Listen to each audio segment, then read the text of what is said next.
It's nice to be here again. I like it that it's small today. Jerry and Esther do too.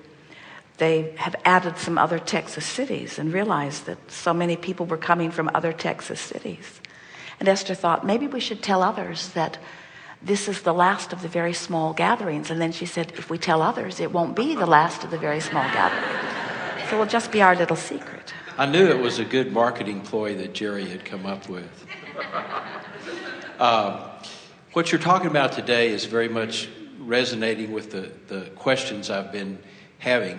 And I'll say that I have been studying your teachings since y'all were just on cassette tapes. And so it's been a while. That far back. I'm probably a slow learner. And I remember, I grasped the concept of vibrational escrow and the stream, upstream and downstream, and letting go of the paddles. That always made a lot of sense to me. However, what I've noticed is that I have a situation where I'll call her my goddaughter or whatever. I have a little 4-year-old girl in my life who's been in my life for a couple of years. I remember back in the 90s, I had a second wife at that time, and I had the idea that I have children who are in their 30s now. I had the idea that it would be a good idea to have an opportunity to be a better parent than I was, because I didn't know much when I was in my 20s. Then you were the best parent. Kids were little. Well, I was the best parent I could have been at that time. And the less you know, however, the less involved you are, the better parent you are. The idea to have another opportunity was something. So I have a sense that, that was a desire I had, and that was something that I placed in vibrational escrow, and it took, 15 years to occur. So I noticed that I seem to have a long time. I sat up here before and asked you about, told you about work that I did that I didn't get a lot of satisfaction in, and I wanted to do something else. And you said, learn to really enjoy what you're doing, and then what's next will show up quicker. Well, I have learned, I've learned to get a lot of satisfaction out of the work I do, and yet I notice what's next has not shown up yet. So I'm still curious about that. Well, that's because you are doing some of both. In other words, even in this conversation, and we certainly understand how tempting it is to describe what is going on. It is our desire today to convince you so completely in the reality of this vibrational reality that you will see it as we do, as present tense. But you cannot make this reality, this vibrational reality, feel completely like present tense until you spend more time deliberately in the vortex, coming into alignment with the feelings. And what keeps you from being willing to do that is that there's so much to see and hear and smell and taste and touch that sort of tempts you into giving it your attention, that it's not as vivid, it's not as real, it's not as colorful. It's just not as colorful to find a feeling in the vortex as it is to be. You like the drama of real life. And so even when you think that you are in the vortex and thinking about what you want, and we agree that you've been doing it a higher percentage of the time, still you spend much more time out there observing what is than you do in here, feeling the fullness of what has become vibrationally. In other words, you just every physical human that we ever visit with, Jerry and Esther included, as much as they've heard, they've been listening since the cassettes too.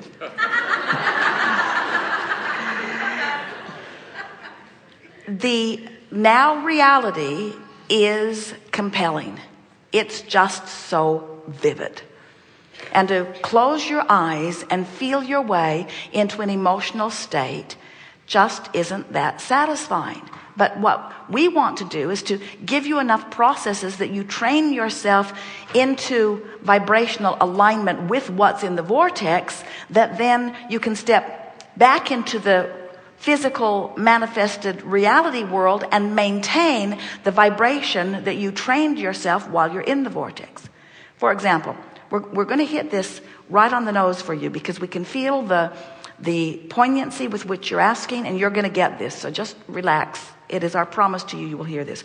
We've been teasing recently 2 relatively new decks of affirmation cards. One of them on money, one of them on health, because those are big issues for most people. So we've been talking about how a person may be not having as much money or health or whatever as they want, and so going after it in some deliberate way. I'll take a class, I'll read a book, I'll affirm, I'll listen to the cassettes for years and years and years. I'll do everything that I need to do. So let's say that the as you said, the job didn't change and the money didn't get bigger like you wanted it to, and you thought you were doing the work, and why isn't it changing? And so now you come to a seminar and you're that much more determined. Have we got the wrong cards? Okay, you're that much more. It doesn't make any difference, but we'll get on the subject of money because it applies more to more. So you are in a place where you're not feeling happy about where you are, and so you say, I'm going to do something about that, because I deserve a better life, and I want a better job, and I want to be the creator of my own reality, and I want more money. And so you get these cards and you say, my financial success does not require hard work. And you say, all right. Money isn't everything, but who writes this stuff? Abraham, who clearly doesn't need a house, wrote that. There is no shortage of money there is no shortage of money or time. Have you seen my bank balance? Are you kidding me? The better my story gets, the better my life gets. The better my story gets, the better my life gets. I can set my own vibrational standards for financial well-being. Rather than complaining, I will focus on positive aspects.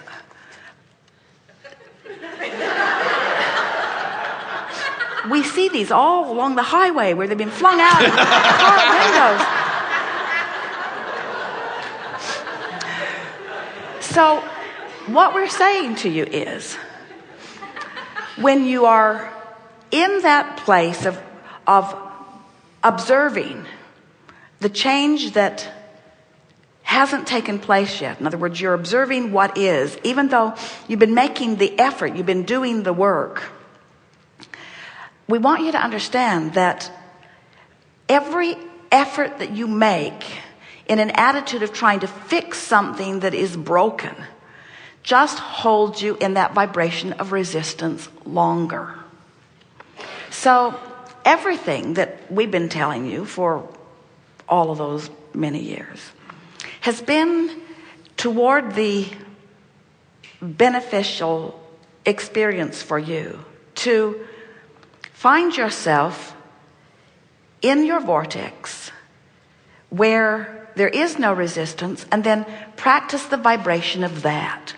We would like to say expressly to you that any work that you do, or nearly any work that you do from outside the vortex,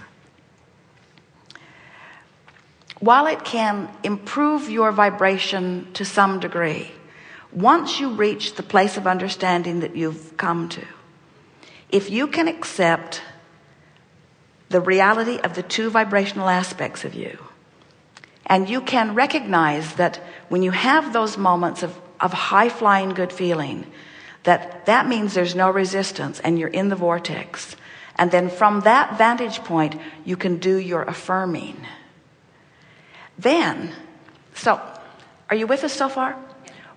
What we're saying to you is the whole process of deliberate creation hinges on this one small understanding and this one small action. Training my frequency. Training my frequency. Training my frequency, which means ignoring reality because everything I observe activates a frequency. So if I look at not enough money, I've activated the frequency, and you can't activate a frequency without training yourself, without practice. We've been saying beating the drum of, but so training my frequency into what? Training my frequency to match what's going on over here. So the vortex takes you in many times in every day, really. You hear music that makes your heart skip a beat a little bit, or you feel like moving to the music a little bit. Or for Esther, it's always when she first gets out on the highway, the open road just makes her heart sing.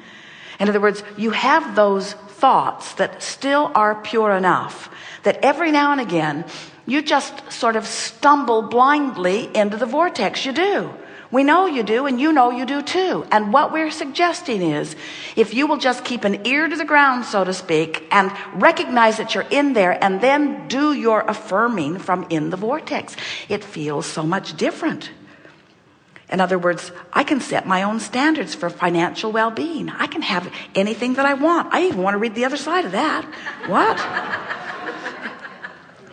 The physical me is the materialized me. In other words, my what is need not influence my what is becoming. From inside the vortex, this stuff makes perfect sense. From inside the vortex, you never want to put it down. You want to look at the pretty pictures. You want to take in the colors. You want to understand it fully. This makes sense. What does it mean? How can I know more? Your eagerness just comes over you. You find yourself then inside the vortex just becoming it. And so what we're saying to you is, get in the vortex any way you can and milk it. And you will shift your vibration enough that change must come to you. It has to.